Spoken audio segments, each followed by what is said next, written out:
In the humid summer of 1842, the Rosewater Plantation sat like a rotting jewel on the outskirts of Charleston, beautiful from a distance, foul from up close. Its white columns gleamed in sunlight, but its halls reeked of secrets, cruelty, and the perfume of a mistress whose reputation drifted ahead of her like a warning. Her name was Annabeth Rosewater, and she was famous for two things: her beauty and her vanity. She spent hours brushing her golden hair, hours more coiling it into perfect curls, and even longer making sure everyone around her knew she was the most enviable woman in 5 counties. And nothing enraged Annabeth more than a woman who was beautiful without trying. That woman was Mira, a quiet, enslaved girl whose face people remembered even after glimpsing her once. She was stunning in a way Annabeth could never replicate, barefoot, unadorned, and luminous in simplicity. Men lowered their voices when she walked by. Overseers paused mid-command. Even the master watched her too long, his gaze hungry, and Annabeth saw all of it. For months she simmered, obsessed with breaking Mira in the one place she believed her power lived: her appearance. Annabeth dreamed of the moment Mira would stand before her, stripped of pride, stripped of glory, stripped of all that made her glow. And on a sweltering afternoon in July, she acted. She ordered Mira to kneel in the parlor. She held a pair of silver shears, and with a smile as sharp as the blades, she sliced off every strand of Mira's thick, shining hair. The hair that had drawn so many eyes, the hair Annabeth coveted, in secret. The curls hit the floor one by one, like tiny executions. Annabeth laughed while it happened. The household heard, and Mira did not cry. But something ancient awakened in her, a cold, ancestral fury that had survived the Middle Passage and generations of pain. That night, while the plantation slept under a sky swollen with heat, Mira made a vow in the dirt behind the slave quarters. Annabeth Rosewater would pay. By the next morning, a scream tore through the house so violently it startled the livestock. The mistress's golden hair, her precious, defining pride, had been cut from her scalp in ragged, merciless chunks. A symbol, a warning, a beginning. The real revenge had not even started yet. The moon hung swollen and white above Rosewater Plantation the night Mira's hair was taken, casting a thin ribbon of light across the fields. The corn rustled like whispers. The cicadas screeched their endless lament. The air itself felt heavy, swollen with heat and humiliation. Mira walked back toward the slave quarters in silence, barefoot, her scalp raw where the mistress's shears had scraped. Every step made the world shift around her, the absence of weight on her head, the breeze touching skin that had never felt the sun, the stares of others who saw what had been done to her. Some covered their mouths, some bowed their heads, some trembled with fear for her. But Mira walked straight, shoulders squared, eyes forward. She would not give Annabeth the satisfaction of seeing her break. Inside the quarters, old Mama Joe took one look at her and gasped. "Oh, child, she done it. She really done it." Mira only nodded. Mama Joe gathered the fallen curls Annabeth had ordered thrown out. She had retrieved them quietly, in the dark, while everyone else slept. Now she placed them on a cloth and whispered prayers in a tongue older than the plantation itself. Mira did not ask what she intended to do. Some things were better left unspoken. The next morning, Annabeth Rosewater strutted into the grand dining hall, wearing a dress of pale lilac silk. Her own hair, the color of ripened wheat, tumbled in curls down her shoulders. She walked with the smug confidence of a woman who believed she had asserted her dominion. The master sat at the head of the table. He glanced up from his coffee. "Annabeth," he said slowly, "I hear you," handled the Mira situation. Annabeth smiled, pleased by the attention. "I simply put her in her place." The master raised an eyebrow. "You humiliate a girl like her. You stir trouble among the rest." Annabeth scoffed. She should be grateful I let her live. But deep inside, a sliver of unease poked at her ribs. All night she had slept lightly. Twice she thought she'd heard steps outside her door. Once she was sure she'd felt cold air brush her neck. Just nerves, she'd told herself. Nothing more. Mira, meanwhile, moved through the morning chores with a quiet intensity no one had seen on her before. She scrubbed the veranda until her hands bled. She carried water from the pump without resting. She gathered laundry before dawn, watching the mistress's windows with an expression that did not shift. When the other enslaved girls whispered to her, "You all right, Mira? You ain't gotta do nothing dangerous, please." Mira simply answered, "I ain't doing nothing." Not yet. Those two words sent chills through the quarters. Not yet. That night, when the heat finally eased and the cicadas softened, Mira stood beneath the magnolia tree where she had been whipped as a child. Her scalp still burned, her heart still thundered, and in her hand she held something wrapped in cloth, something Mama Joe had prepared, using Mira's shorn hair and herbs gathered from the marsh. A charm, a symbol, a warning, but not the final act. Never the final act. Because Mira knew one truth above all others. When a woman loses everything, she becomes capable of anything. And Annabeth Rosewater had taken the last thing Mira was willing to lose. Mira lifted her eyes to the mistress's bedroom window, glowing faintly in the moonlight. It was time for the first step, the first promise, the first cut. Night had fallen over Briar Hollow Plantation with a strange, swollen silence, one thick enough to feel, like damp cloth pressed over the mouth. Crickets that normally screeched without mercy seemed muted. Even the wind held its breath. But inside the cramped slave cabins, breathless quiet had a different shape. Anticipation. Amara sat on the edge of her straw pallet, head bowed, hands clasped so tightly her knuckles whitened despite her dark skin. The bare scalp the mistress had given her ragged, uneven, raw in places gleamed faintly under moonlight, leaking through the cracks. She had not cried. Not once. Not when Mistress Eleanor dragged her into the courtyard. Not when the overseer held her down. Not when the cold steel shears scraped along her skin like a threat whispered into the bone. The humiliation was meant to shatter her. Instead, something else had awakened. Across the cabin, old Nessa stirred her pot of herbs, peering at Amara through the rising steam. "Child," she murmured, voice low, "you carry a storm in you tonight." Amara didn't answer. She didn't trust her voice. Not yet. "You think retribution gone lift what she done to you?" Nessa asked gently. "No," Amara whispered finally. "It won't lift it." Her fingers curled slowly into fists. "It will return it." Nessa sighed the long, weathered exhale of someone who had seen too many young souls ignite under the weight of pain. Vengeance don't come free. Amara turned her shaved head toward the older woman, eyes glowing like embers. "Neither did my dignity." Mistress Eleanor, meanwhile, was in her lavish bedroom, pacing back and forth like a restless feline. She had expected satisfaction after the public humiliation, triumph, something warm to settle in her chest and remind her she was still the queen of this place. But there was no triumph, only irritation, and beneath that, an emotion she could not name and did not wish to confront. Fear. What had she seen in the slave girl's eyes? Not defiance. Eleanor could break defiance easily. Not tears. Tears were a comfort to her. It had been something quieter, sharper, too steady. "Ridiculous," she muttered, brushing her golden hair which cascaded in thick curls that had always made others envy her. "She is nothing. She is less than nothing." But the mirror did not agree. As she caught her reflection, something odd fluttered across her skin. Her scalp prickled. She reached up, frowning. Her fingers brushed her hairline and froze. Had a lock always been that short? She shook her head hard. "Nonsense. I'm imagining things." Yet the unease clung to her. Back in the slave quarters, Amara finally rose from her pallet. Her movements were deliberate, quiet, precise. She walked past Nessa toward the back corner of the cabin. The older woman watched her, brows knitting. "Child, what you planning?" Amara didn't turn. "What she took," she whispered, "I will take back." Nessa shuffled closer.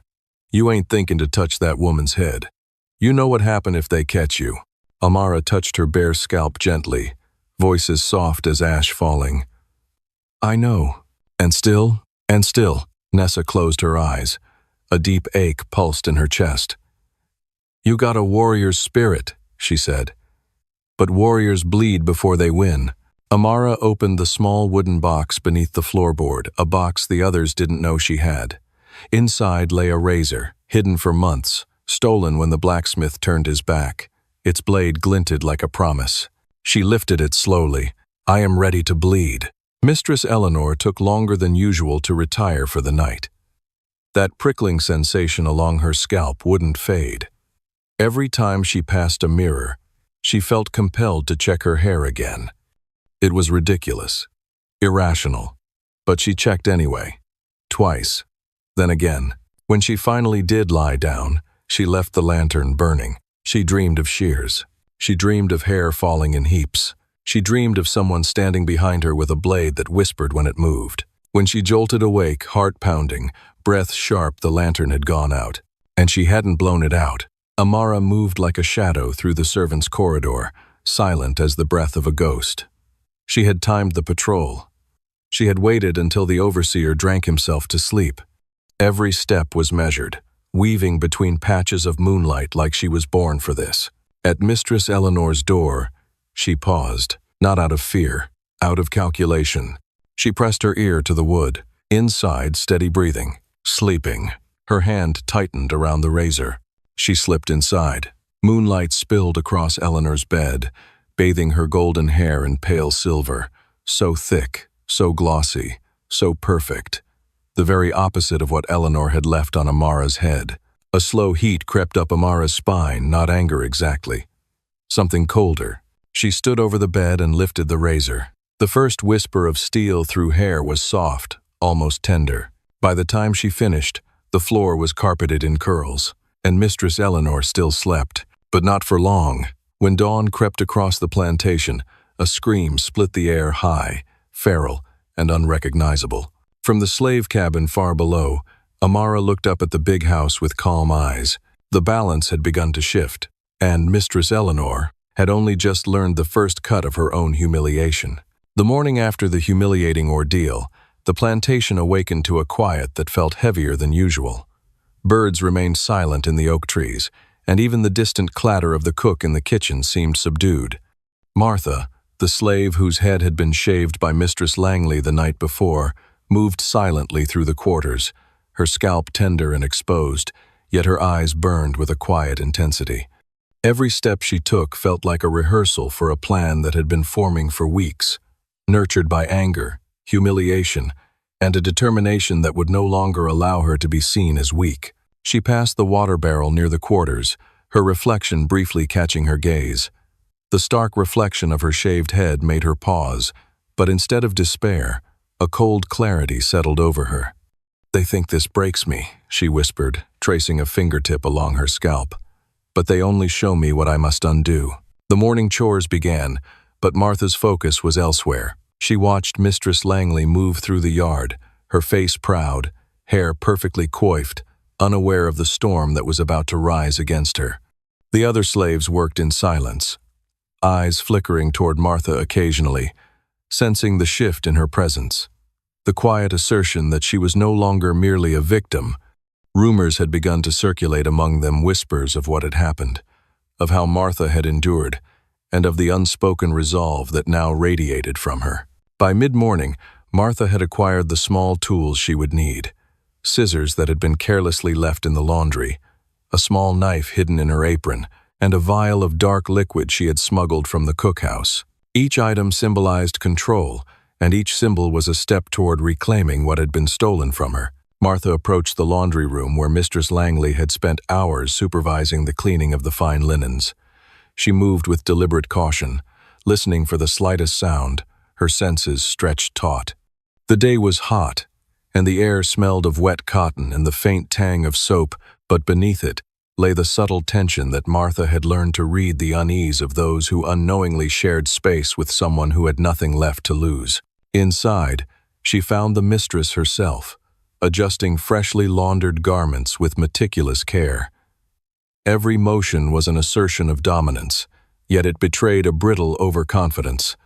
Martha's eyes traced the flow of the mistress's fingers over the fine fabrics, noting how the very things that had been instruments of power could now become tools of reckoning. In silence, Martha began to act.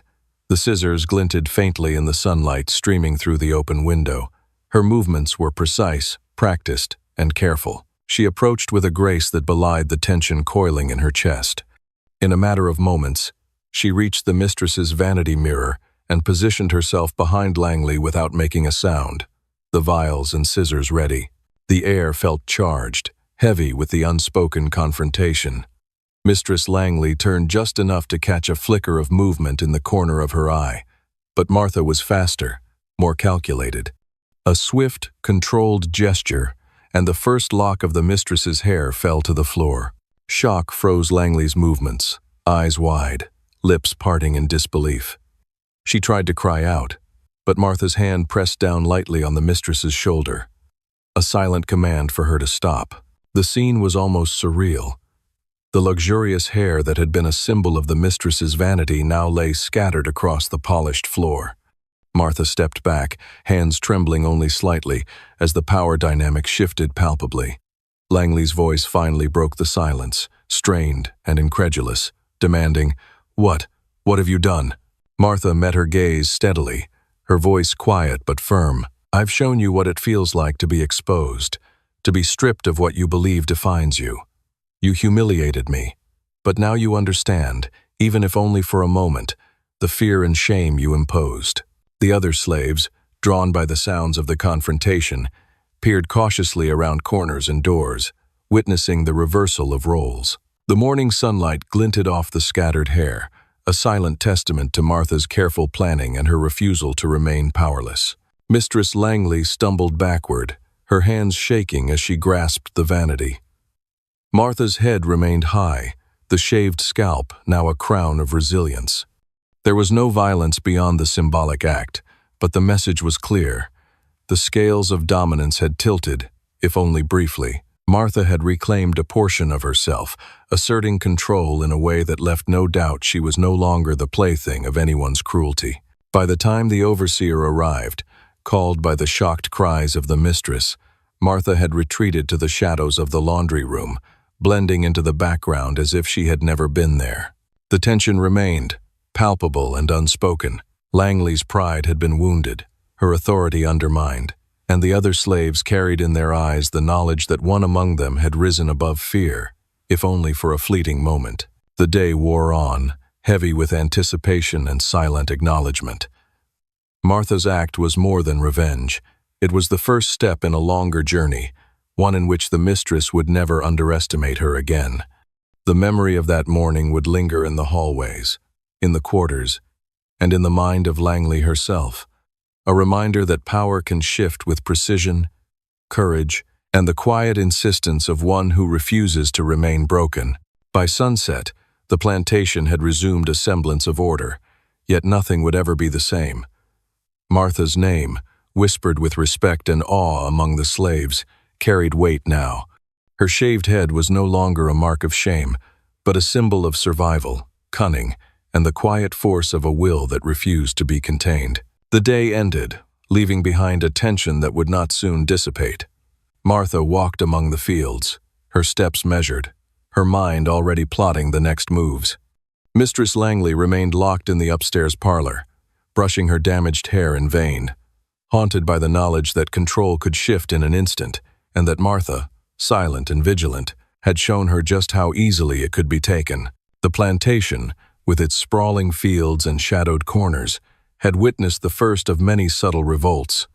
Martha's resolve had been cemented in action, and as twilight painted the sky in deep reds and purples, the slaves knew a new balance had been struck, fragile yet undeniable, and the morning of humiliation had become the dawn of empowerment. Dawn arrived over the plantation with a muted glow, the sun filtering through the mist like fragile gold threads across the dew-laden fields. Martha rose early, as was her habit, her fingers tracing the ridges of her tender scalp, a reminder that yesterday's humiliation had become today's power. Her mind was clear, focused. The events of the previous day had sent shockwaves through the quarters and into the household. The mistress had been reduced to a flustered shadow of herself, but Martha knew the real challenge had only just begun. In the kitchen, the cooks whispered cautiously as she passed, their eyes wide with both fear and admiration. No one had dared to challenge Langley so openly before. Martha had not only endured but had acted with strategic precision, turning what should have been a moment of degradation into an assertion of authority. She moved past them, heading toward the laundry again, not to repeat yesterday's sabotage but to prepare for what would come next. Control, she realized, was as much about presence and perception as about action. Mistress Langley, meanwhile, had been pacing the upstairs parlor since first light. Her hair, half restored and uneven, framed a face twisted with frustration and fear. She had called for the overseer repeatedly, demanding explanations, yet no one dared speak. Martha's subtle dismantling of the laundry's perfection had demonstrated that the mistress's power was fragile. Every whispered confirmation of the spoiled linens had been a confirmation of Martha's growing influence. Martha approached the main house slowly, aware of every glance, every step. She did not rush, for there was no need. Her presence alone was a statement she had survived humiliation. She had enacted revenge without detection, and now she moved among the halls with a quiet confidence that was palpable. The other slaves, watching from doorways and windows, instinctively moved aside, recognizing her authority. Entering the laundry room, she surveyed the remaining linens. Some had dried unevenly, carrying the subtle sour smell she had infused into them. Others remained untouched, awaiting careful placement for maximum effect. She smiled faintly, knowing that today she would escalate her quiet rebellion, demonstrating that her intellect and foresight were as sharp as any blade. Mistress Langley descended to inspect the laundry herself. Her heels clicked harshly on the wooden floors, each step echoing like a drum of panic. She had attempted to restore order, but each time she touched a garment, she recoiled slightly at the lingering scent, the faintly uneven texture. Panic had begun to set into her movements. Martha, standing in the shadows, watched every twitch of her mistress's face, every faltering gesture. Each mistake was a lesson Langley did not yet understand. She was powerless in the presence of Martha's cunning. As the morning progressed, Martha began introducing subtle alterations to the household's routines. Cups were placed slightly off-center, towels folded incorrectly, and small details adjusted where they would be noticed only by Langley, whose obsessive eye for perfection made her increasingly aware of errors she could not control. The mistress's frustration grew with each passing hour, while the other slaves watched quietly, learning from Martha's precision, her ability to turn humiliation into influence. By midday, the mistress was nearly undone. Her face was pale, her hands trembling as she attempted to organize the household staff. Every correction she made was met with new anomalies that Martha had prepared in advance. It was a dance of control and subversion, executed with calm deliberation. Each act reinforced Martha's growing legend within the quarters. She was not only surviving, she was shaping her world with intellect and patience. Martha paused to take stock of her surroundings. The air carried a mixture of soap, damp fabric, and the faint but unmistakable tang of her subtle sabotage. The other slaves moved quietly, knowing that even a whisper could disrupt the carefully maintained balance of tension. They respected her for her courage and her cunning, for she had turned an act of cruelty against her into an instrument of power and influence that even the mistress could not yet comprehend. When Langley finally confronted her, breathless and near tears, Martha met her gaze steadily. "Mistress," she said, her voice calm and firm, "the work must be done correctly. Everything has its place, even respect." Her words, delivered with such composure, were more humiliating than any scolding or lash could have been. Langley's face reddened, her authority further diminished by the clarity of Martha's statement. By late afternoon, the quiet victory was unmistakable. The mistress's obsessive control had been chipped away, her authority questioned openly in subtle but undeniable ways. Martha had not lifted a hand in violence. She had not shouted, nor had she summoned allies. Her intellect, patience, and calm defiance had shifted the balance of power on the plantation, proving that even in the most oppressive circumstances, courage and cunning could prevail. As the sun began its descent, casting long shadows across the quarters, Martha returned to her space. She sat, her fingers brushing over the tender skin of her scalp, a faint smile crossing her face. The day had been a victory of mind over force, subtlety over brutality, and she had begun to rewrite the rules of what it meant to survive and to influence within the walls of the plantation. The other slaves watched silently, recognizing that the tide of power was beginning to shift. Quietly, inexorably, under Martha's careful hand, the night settled over the plantation like a heavy, suffocating blanket, the air thick with the remnants of heat and humidity. Martha moved silently through the quarters, her footsteps muffled against the earthen floor. Each flicker of candlelight cast shadows that danced across the walls, but she did not flinch. The day's subtle victories had emboldened her, and tonight she intended to cement her influence in a way that could not be undone. She paused at the edge of the main hall, just beyond the mistress's parlor. Inside, Langley's figure twisted in frustration, her hands clutching the unevenly folded linens as if they were a rope she could grasp to regain some sense of control. Martha's lips curved into a faint smile. Each small act of imperfection, each detail the mistress had not anticipated, had unspooled the threads of her authority. Martha's mind, however, was not content with mere disruption. She intended to demonstrate her command over the very environment of the house. Inside the quarters, other slaves had begun whispering quietly. Martha's presence had always commanded attention, but now there was a tangible reverence in the way they looked to her.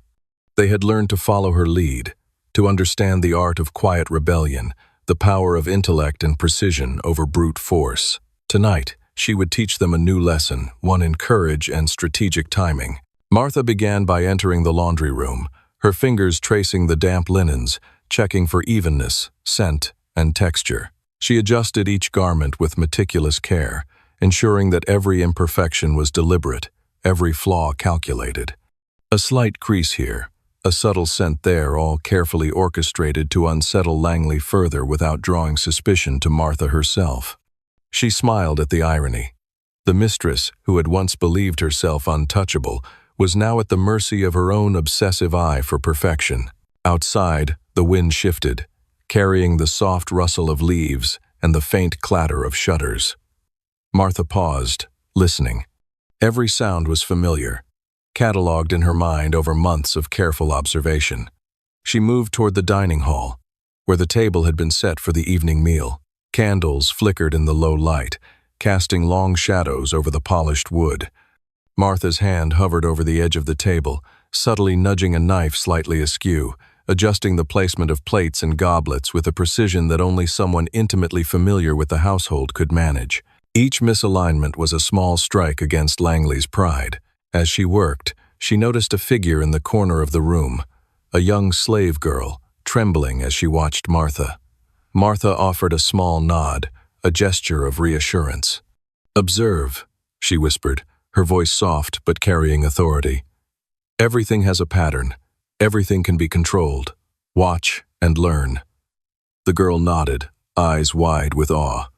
Martha's influence extended not only through action but through teaching, building a network of awareness and subtle power among those who had previously been helpless. By the time Langley descended from the parlor, she was met with another set of imperfections, each one minor but collectively overwhelming. Her voice trembled as she called out, demanding explanations, but the room's quiet efficiency, overseen by Martha's careful hand, offered no answer. The household staff exchanged glances, unsure whether to intervene, fearful of drawing attention to themselves. Martha stood at the edge of the room, calm, composed, her presence radiating confidence. The mistress's fury was palpable, yet there was no one to confront, no one to lash out at directly. The night deepened, and Martha's plan moved into its final phase. She directed the young slaves quietly, showing them how to correct the table arrangements in ways that would be noticed by the mistress, but never directly traced back to Martha herself. Each adjustment was precise, a lesson in subtle power and observation. By the time Langley attempted a final inspection, the table appeared orderly at a glance, but closer examination revealed tiny irregularities. A fork, misaligned by a fraction of an inch, a napkin folded with a slight asymmetry. Each flaw was a small victory, a reinforcement of Martha's mastery over the environment. Langley's frustration reached a peak, her voice sharp, her hands trembling. Martha stepped forward, her gaze calm and unwavering. "Mistress," she said softly, "perfection is often in the details. Sometimes, the smallest variations teach the most important lessons. Langley's face flushed with anger and embarrassment, and for the first time, she felt the weight of true vulnerability within her own home. Martha's words were gentle, yet they cut deeper than any whip could. As the hour grew late, Martha returned to her quarters, allowing the young slaves to follow at a respectful distance. She sat quietly, reflecting on the day's work. Her strategy had been executed flawlessly: subtle disruption, careful observation, and quiet teaching. By mastering the environment and influencing those around her, she had achieved a level of control previously unimaginable for someone in her position. Outside, the wind whispered through the trees, carrying the faint scent of laundry and candle wax. Martha closed her eyes, allowing herself a moment of satisfaction. She had not needed force, only foresight, patience, and courage. The plantation had shifted, even if imperceptibly, and Martha had become a presence that could not be ignored. She had transformed humiliation into influence, vulnerability into strength, and she knew that this was only the beginning. The night deepened into a heavy, expectant silence, punctuated by the distant calls of nocturnal birds and the rustling of leaves. In her quarters, Martha's mind raced with possibilities, strategies, and lessons. She understood, better than anyone, that survival was not just about endurance, it was about shaping the world around her, bending it with intelligence and foresight. And as the first hints of dawn crept across the horizon, she felt a quiet satisfaction, a knowing that the balance of power on the plantation had begun to tilt. The dawn crept slowly over the plantation, pale light spilling across the fields and spilling into the quarters. Martha awoke with the faint chill of morning brushing her skin, but she felt no hesitation. The night had been hers. Its victories and lessons were already rippling through the household, leaving subtle tremors in its wake. She rose quietly, pulling a worn cloth around her shoulders, and made her way toward the central hall, where the day's work would begin. Langley had not slept well. The repeated imperfections of the previous evening haunted her mind. Every glance at the carefully arranged table, the subtly shifted linens, the slight asymmetries in every room she inspected, filled her with a growing unease. Martha's influence was not just persistent, it was invisible, elusive, and maddening. She had planted doubt in the mistress's mind, and doubt had begun to fester like a slow poison. Martha moved with deliberate care, walking through the hallways, inspecting the arrangement of furniture, the folding of curtains, the alignment of chairs.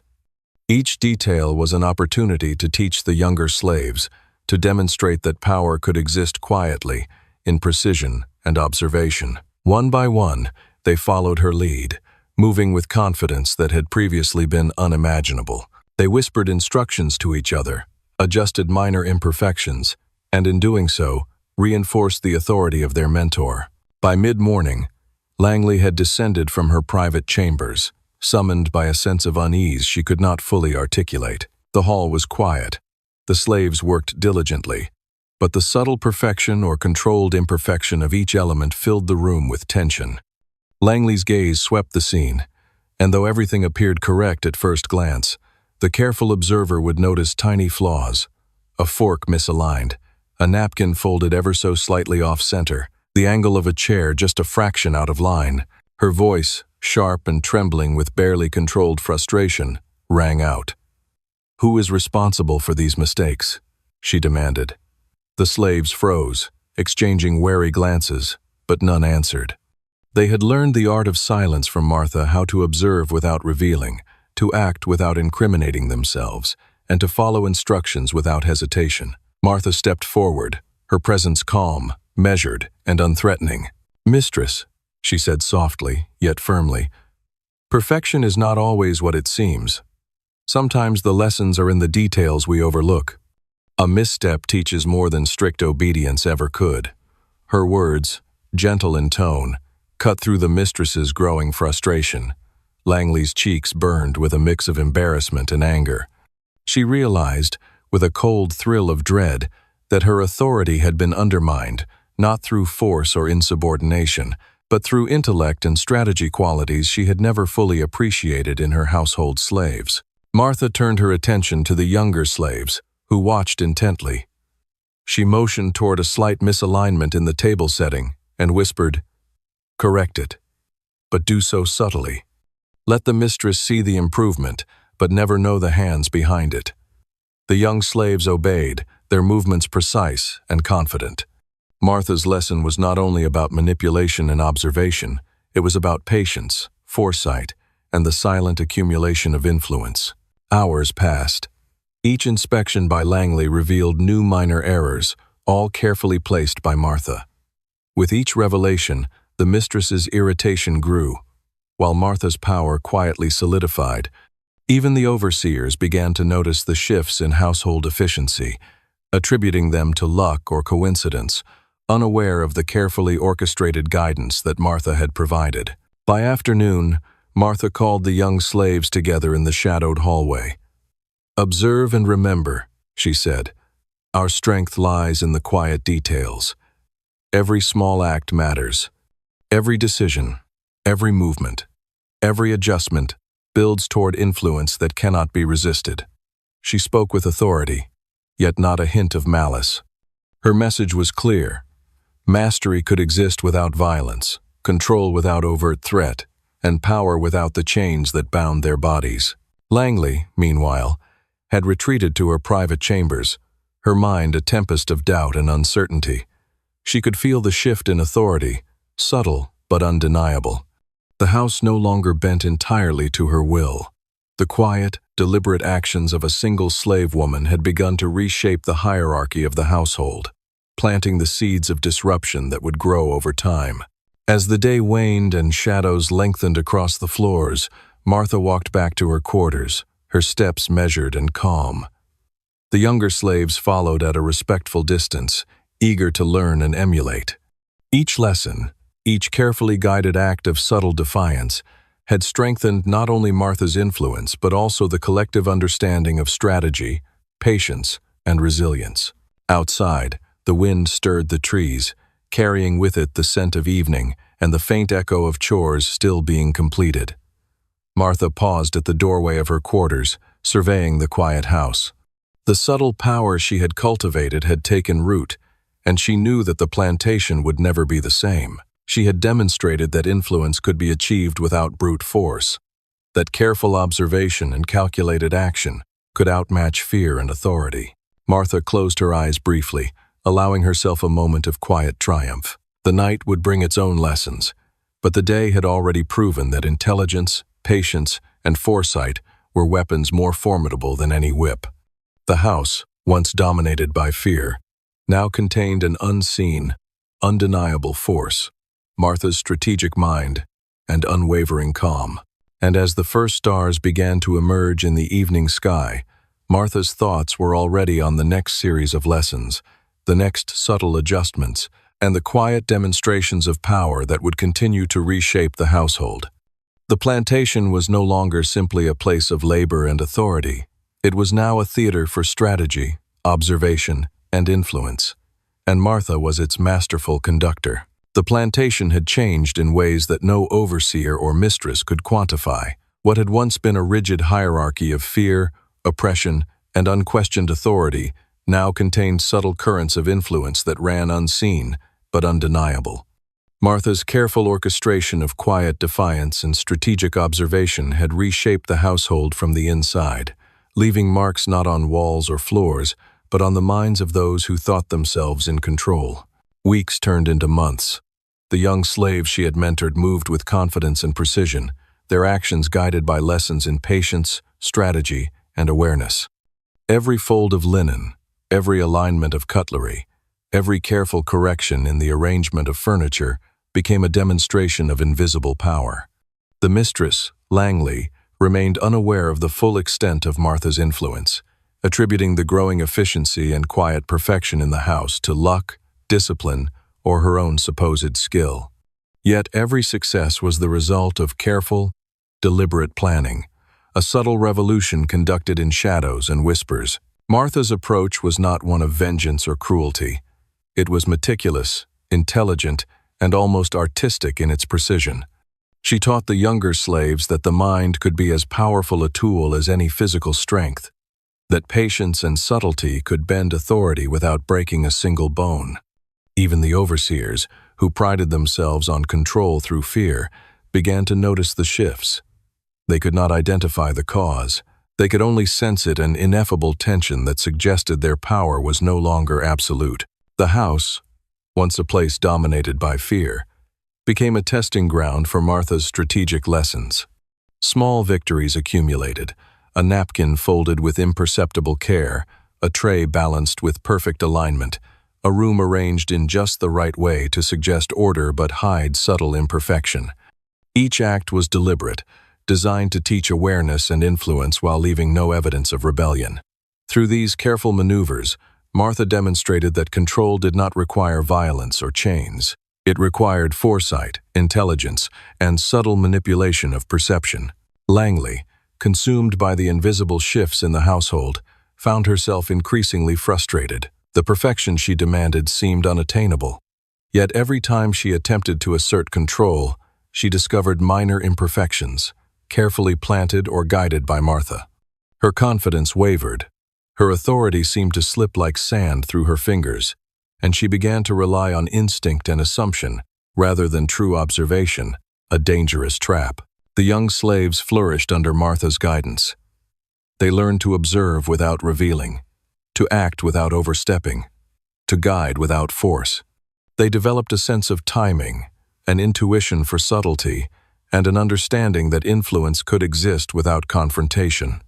Each success, each quietly corrected misstep, reinforced the principles Martha had imparted. Power is not always loud, and authority can be challenged without defiance. Outside the house, the plantation itself remained largely unchanged on the surface. Fields were plowed, chores were completed, and life continued in a rhythm dictated by tradition. But within the walls of the household, a transformation had occurred. The old hierarchy, based on fear and unquestioned authority, had been supplemented perhaps permanently by an invisible network of influence, intelligence, and subtle power. Martha's legacy was not one of destruction but of adaptation and education. She had proven that intellect, patience, and observation could shape the environment more profoundly than fear or violence ever could. Years later, the younger slaves would recount tales of Martha's strategic brilliance. They spoke of small victories, careful manipulations, and the lessons of influence that left a lasting mark on every corner of the house. Martha herself would vanish quietly from historical records, but her methods and teachings endured, passed down through generations. Every careful arrangement, every imperceptible correction, every lesson in strategy became part of an oral history, a guide to power that transcended chains and whips. Langley, in her later years, would reflect on her tenure in the household with frustration and awe. She could not articulate why her authority had been undermined so thoroughly, why her expectations were never fully realized. All she knew was that a single slave woman had reshaped her household without confrontation, without rebellion, and without ever raising her voice in anger. Martha had demonstrated that power could be wielded in silence, that influence could grow in shadows, and that the mind could triumph where force alone failed. And so, the plantation remained a place of labor and hierarchy, but also a place of subtle strategy and quiet resistance. Martha's teachings lived on in the actions of those she had mentored, in the careful observation of details, and in the understanding that true influence often hides behind patience and precision. The house, once dominated by fear, had been quietly transformed into a theater of strategy, a testament to intelligence, foresight, and the enduring power of the human mind. In the end, Martha's legacy was not written in records, contracts, or reports. It was inscribed in the everyday actions of those who followed her, in the subtle corrections of the household, and in the enduring proof that authority could be challenged without a single act of overt rebellion. The story of Martha, the silent strategist, the masterful observer, became a legend whispered among those who understood that true power often requires no violence, only patience, intelligence, and vision. The house never forgot her. The plantation never forgot her. And the lesson endured, that even in the most oppressive conditions, influence could grow quietly, invisibly, yet with unstoppable force.